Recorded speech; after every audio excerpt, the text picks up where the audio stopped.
Hello everyone, welcome to back chemistry academy. I hope you are fine.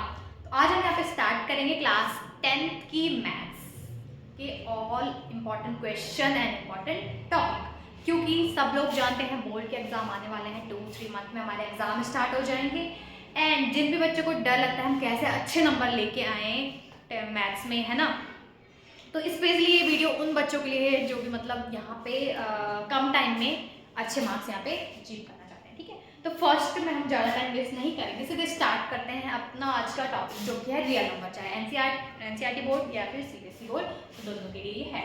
ठीक है, तो हमारे क्लास 10th में जो पहला चैप्टर है रियल नंबर, इसके बारे में थोड़ा सा समझ लेते हैं, फिर हम इसके इंपॉर्टेंट टॉपिक और क्वेश्चन डिस्कस करेंगे। ज़्यादा पूरा नहीं पढ़ेंगे, जो इंपॉर्टेंट है ओनली उसको पढ़ेंगे। ठीक है, अब इतना पढ़ लोगे तो बहुत अच्छे नंबर आपके आ जाएंगे। बाद बाकी अभी तक आपने कुछ ना कुछ तो पढ़ा ही होगा, है कि नहीं है। तो देखो, रियल नंबर वास्तविक संख्याएं जिन्हें बोलते हैं, एक्चुअली में होते क्या है। जो रियल नंबर होते हैं ना, फर्स्ट लाइन तो इसकी यही है कि ये रेशनल और इरेशनल नंबर का यूनियन होते हैं। रेशनल और इरेशनल नंबर का यूनियन का मतलब है जितने भी रेशनल नंबर होते हैं एंड जितने भी इरेशनल नंबर होते हैं वो टोटल नंबर हमारे क्या होते हैं, रियल नंबर होते हैं। ठीक है, जैसे मैंने अभी फर्स्ट लाइन लिखा है कि real number are the union of both rational and irrational number. Rational and irrational number का यूनियन, यूनियन का मतलब क्या होता है भाई, टोटल, मतलब जितने रेशनल नंबर होते हैं एंड जितने इरेशनल नंबर होते हैं ना, वो टोटल जो होते हैं ना, वो हमारे रियल नंबर होते हैं। अब आपने ये तो पढ़ा ही होगा कि रेशनल नंबर क्या होते हैं। क्या होते हैं रेशनल नंबर, जिनको हम यहीं पे लिख देते हैं p बाई q की फॉर्म में लिख सकते हैं, और जो q होता है ना वो does not is equal to होना चाहिए 0 के। ठीक है, जिसको हम p बाई q की फॉर्म में लिख सकते हैं, और जो q does not is equal मतलब q 0 नहीं होना चाहिए, जो डिनोमिनेटर है वो 0 नहीं होना चाहिए। अभी p और q क्या होंगे, तो इंटीजर्स ही होंगे, कुछ नंबर्स ही होंगे, है ना, पॉजिटिव नेगेटिव बोथ हो सकते हैं। मतलब p आप ले सकते हो पॉजिटिव नेगेटिव इंटीजर्स से, और 0 भी हो सकता है। ठीक है, बट q 0 नहीं हो सकता। मतलब आपके पास पहला क्वेश्चन है, हाँ इंपॉर्टेंट है बहुत, एक्सरसाइज 1.1 का पहला क्वेश्चन है कि 0 रेशनल नंबर होता है कि नहीं है। तो 0 ऑब्वियसली रेशनल नंबर होता है, क्योंकि इसको हम p बाई q की फॉर्म में एक्सप्लेन कर सकते हैं, जैसे 0/1 p बाई q की फॉर्म में एक्सप्लेन कर सकते हैं ना, 0.5। बस डिनोमिनेटर 0 नहीं होना चाहिए, ऊपर चल जाएगा। ठीक है, न्यूमिनेटर 0 चल जाएगा। तो ये रेशनल होता है, इतना समझ आ गया आपको। अगर आपने को नहीं पता था कि रेशनल क्या होता है, तो जिस p बाई q की फॉर्म में लिख सकते हैं, और q does not is equal to 0, तो वो हमारा क्या होता है, रेशनल नंबर होता है। Okay, confirm.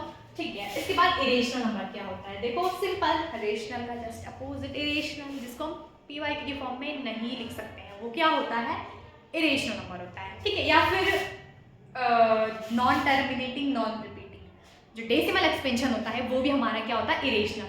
अब नॉन टर्मिनेटिंग नॉन रिपीटिंग का मतलब है भाई, जो डेसिमल एक्सपेंशन ना तो खत्म होता है और ना ही इसमें कुछ रिपीट होता है। ठीक है, वो होता है non terminating non repeating. For example आपने इस टाइप से देखा होगा, 0 पॉइंट जैसे 8 0 8, फिर 0 0 8, फिर 3 टाइम्स 0, फिर 8, फिर 4 टाइम्स 0, फिर ये जो इनफाइनाइट तक मतलब चलता रहता है। यहाँ पे देखो पहले 8 था, ठीक है, मतलब पहले 80 था, फिर 800 आया, फिर 8000 आया, फिर ऐसे ऐसे करके ये रिपीट भी नहीं हो रहा है कुछ, है ना, मतलब पहले 80 है, फिर 800, फिर 8000 आ रहा है।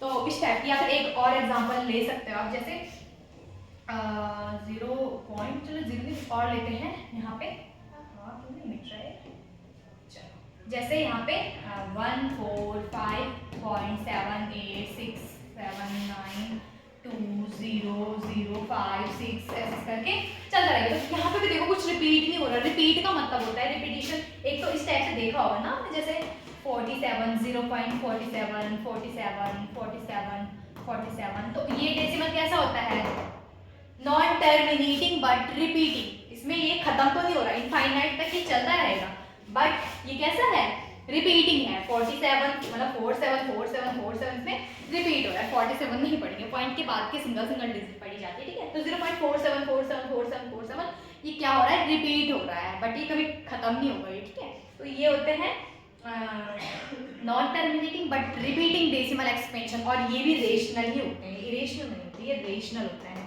ठीक है, तो इतना आपको कंफर्म हो गया होगा कि जो इरेशनल कौन से होते हैं, जिसको हम p बाई q की फॉर्म में सीधे सीधे नहीं एक्सप्लेन कर सकते, या फिर नॉन टर्मिनेटिंग नॉन रिपीटिंग जो डेसिमल एक्सपेंशन होते हैं ना, वो भी हमारे कैसे होते हैं, इरेशनल होते हैं। ठीक है, बाकी के सारे रेशनल होते हैं, और यही इरेशनल और रेशनल का जो यूनियन है ना, वो हमारे रियल नंबर होते हैं। और एक और चीज़ भाई, जो रेशनल नंबर होते हैं ना उसमें ऑल आता है, जैसे ऑल सब, जैसे नेचुरल नंबर, होल नंबर और prime number, composite number, even और इंटीजर, सब रेशनल में आते हैं, है ना। अब इतना डिटेल नहीं पढ़ सकते, इतना टाइम नहीं है, बस आप इतना ध्यान रखना रेशनल क्या होते हैं, इरेशनल क्या होते हैं और रियल नंबर कैसे बनते हैं, ठीक है। चलो ठीक है। हाँ, और एक और चीज़, जो रूट वाले होते हैं ना जिनका स्क्वायर रूट नहीं फाइंड कर सकते, फॉर एग्जांपल अभी पढ़ेंगे उसको, जैसे रूट 2, रूट का 5, रूट का 7, है ना, ऐसे बहुत सारे होते हैं, ये भी सारे इरेशनल ही होते हैं जिनका स्क्वायर रूट फाइंड नहीं करा जा सकता, ठीक है। और एक और चीज़, हाँ, जैसे मैंने बोला सपोज रूट का 16 के रेशनल है कि इरेशनल है, तो हमें पता है रूट 16 को हम क्या लिख सकते हैं, 4 मल्टीप्लाई में 4, ओके। और 4 मल्टीप्लाई 4 में हम इसको थोड़ा क्या लिख सकते हैं, यहाँ पे देखो 4 का स्क्वायर, और स्क्वायर से रूट कट जाता है, कुल मिला के 4 बच रहा है, जिसको हम पी की फॉर्म में लिख सकते हैं, मतलब ये रेशनल नंबर है, ठीक है। तो ऐसे जिनके स्क्वायर फाइंड हो सकते हैं वो इरेशनल नहीं होते हैं, बाद बाकी जिनके नहीं होते हैं वो इरेशनल होते हैं। चलो इतना कंफर्म हो गया होगा, पहली लाइन आपको समझ में आ गई। सेकंड लाइन बोला गया है कि जो रियल नंबर होते हैं ना, रियल नंबर, उनको हम नंबर लाइन पे शो कर सकते हैं। These number can be expressed on the number line, ठीक है।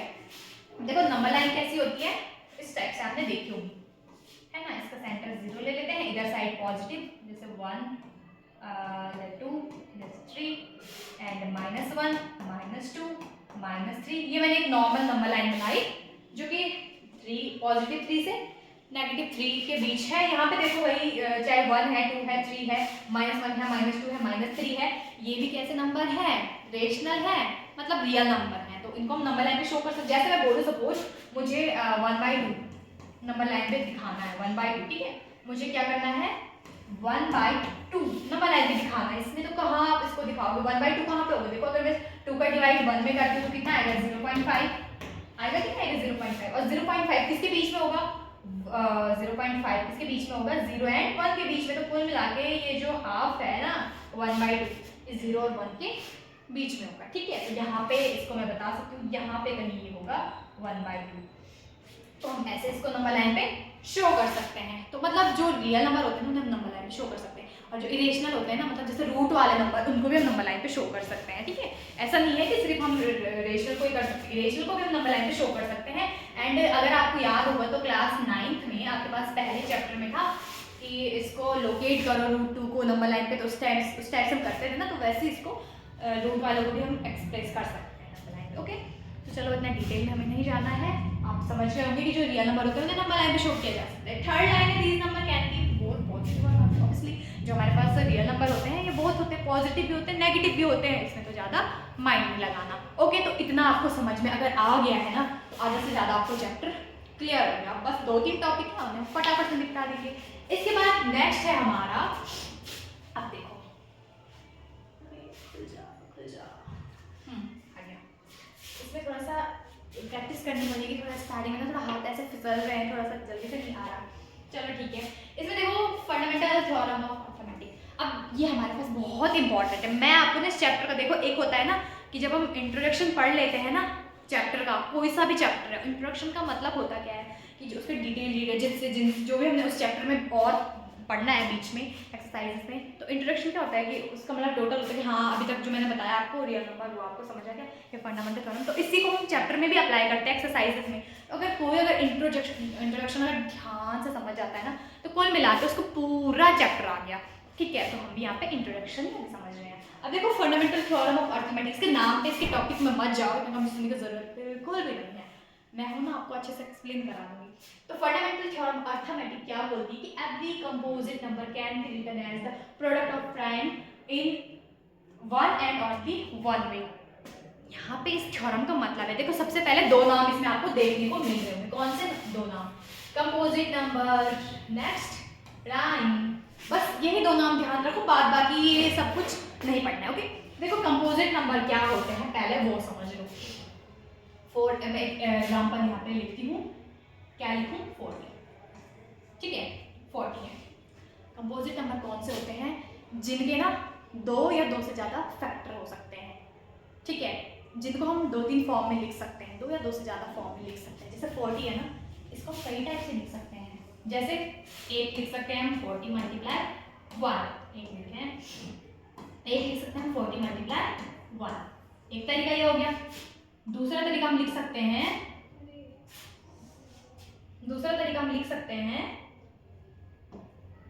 कैसे, एक मिनट इसको थोड़ा सा से लिखती हूँ।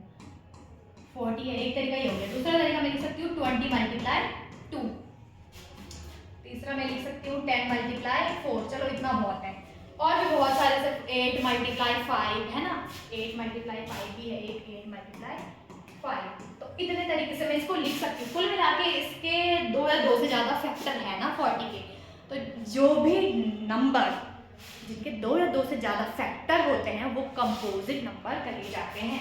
ये बहुत इंपॉर्टेंट है, इसको आप नोट कर लो। मैं इसको रफ कर रही हूँ, इसमें थोड़ा सीख, ठीक है। मतलब जो हमारे पास कंपोजिट नंबर होते हैं उनके 2 या 2 से ज़्यादा क्या हो सकते हैं, फैक्टर हो सकते हैं। ठीक है, इतना क्लियर है? ठीक है, इतना क्लियर है? जिनके उनके 2 या 2 से ज़्यादा फैक्टर हो सकते हैं। चलो ठीक है।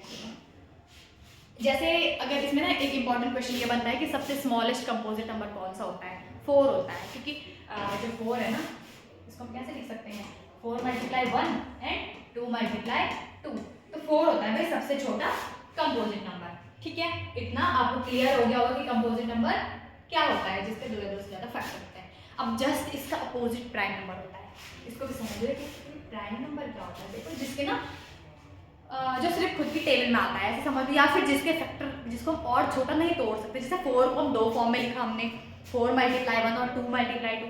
तो कुछ कुछ नंबर ऐसे होते हैं, कुछ कुछ के बहुत सारे नंबर जिनके ना और ज़्यादा फैक्टर नहीं हो सकते। फॉर एग्जाम्पल सबसे छोटा प्राइम नंबर कौन सा होता है, 2 होता है। इस चीज़ को ध्यान रखना, 2 को सिर्फ हम 2 ही लिख सकते हैं, 2 मल्टीप्लाई 1 लिख सकते हैं। इसके अलावा इसको आप और तोड़ के नहीं लिख सकते हो। ठीक है, ये सिर्फ खुद ही की टेबल में आता है। तो ये हमारा प्राइम नंबर हो गया। इसके अलावा 3 हो गया, 5 हो गया, 7 हो गया, 11 हो गया, 13 हो गया, और बहुत सारे होते हैं। तो ये होते हैं प्राइम नंबर। देखो इनमें से कोई भी नंबर ऐसा नहीं है जिसका आप 2 या 2 से ज़्यादा फैक्टर कर सकते हो, सब खुद ही के टेबल में आते होंगे। ठीक है, तो ये होते हैं प्राइम नंबर। तो अभी फंडामेंटल थ्योरम ऑफ अर्थमेटिक आके बोल क्या रही है, इसको आप समझ लो।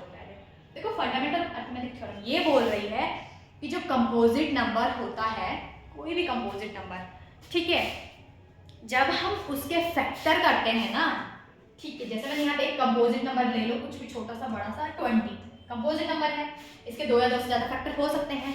तो यहाँ पे एक कंपोजिट नंबर हमने लिया, जब हम इसके बाद फैक्टर करते हैं, चलो फैक्टर करते हैं, इसके फैक्टर करेंगे तो सबसे पहले 2 से चेक करते हैं, 2 10 जा 20, इन दोनों की मल्टीप्लाई ये आना चाहिए, फिर से 2 से जाएगा, हाँ फिर से 2 से जाएगा, अरे यार ये क्यों खुल रहा है बार बार, फिर से 2 से जाएगा, 2 5 जा 10, ठीक है, 2 5 जा 10, फिर 2 से नहीं जाएगा, 3 से भी नहीं जाएगा, सीधे 5 से, 5 1 जा 5।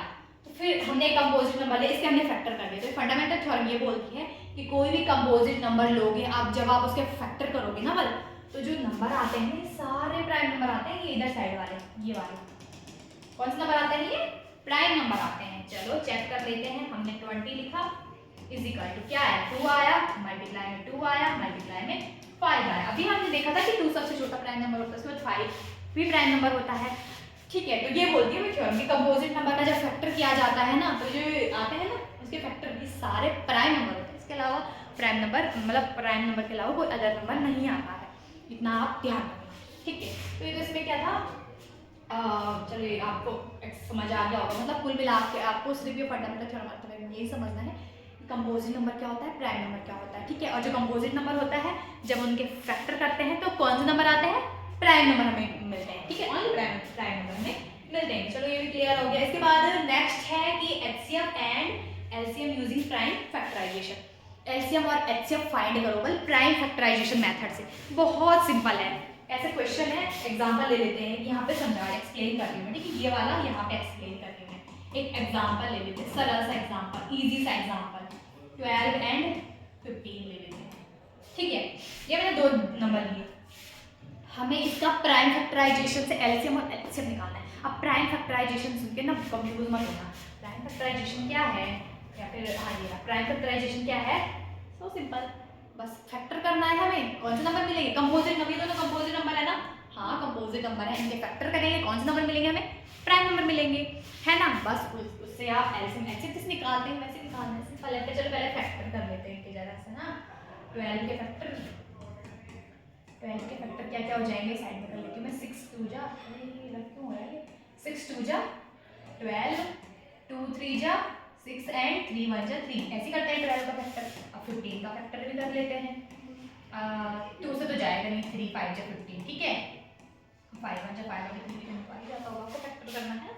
अच्छा चलो अब 12 का और 15 का फैक्टर कहाँ पे रखना, 12 के फैक्टर और 15, 12 के क्या क्या आए 2 मल्टीप्लाई में 3 एंड 15 के क्या आए 3 मल्टीप्लाई में 5 ओनली।